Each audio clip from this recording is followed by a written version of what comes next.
Yeah, in our previous video, we have gone through about WHO formation, then SIAM's formation, and Uppsala Monitoring Committee formation, and I have given some kind of correlated with a short story to understand. So that's how we are covering about the international guideline of PD. So this is mandatory to know. That's why I'm keep repeating it. And so without this basic understanding, whenever you go and read directly on some other guidelines, it would be very difficult to understand. So that's how the international guideline all about. And if you wanted to go next about some from international, I'm just bit downgrading. So what happened after I end up here in the last video like 1978, I guess. So what happened next? Then the internationally, when you go across the world globe, you can say that some of the countries or region, they are very hub countries in the pharma market at the time. So example, United States, USA, and EU, and Japan. Only these three countries came into a common point.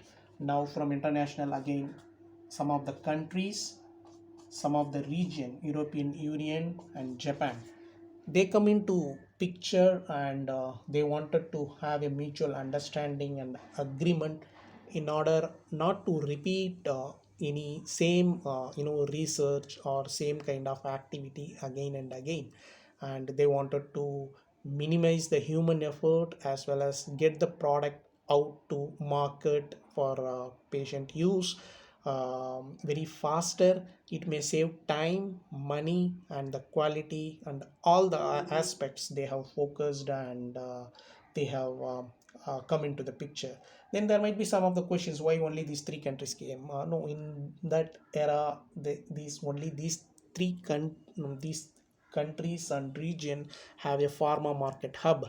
That's the reason they come front, and they have initiated this action. That's how that in 1990 the ICH concept came into picture, International Council for Organization of Technical Requirements for Human Use. And this came into picture in 1990s, I could say. After this it came into picture.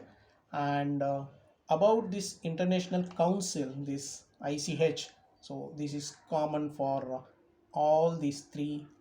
Currently I'm using the term as all these three countries. So this is the common point what they wanted to form. That's how they have initiated this council. Earlier it used to say that international conference.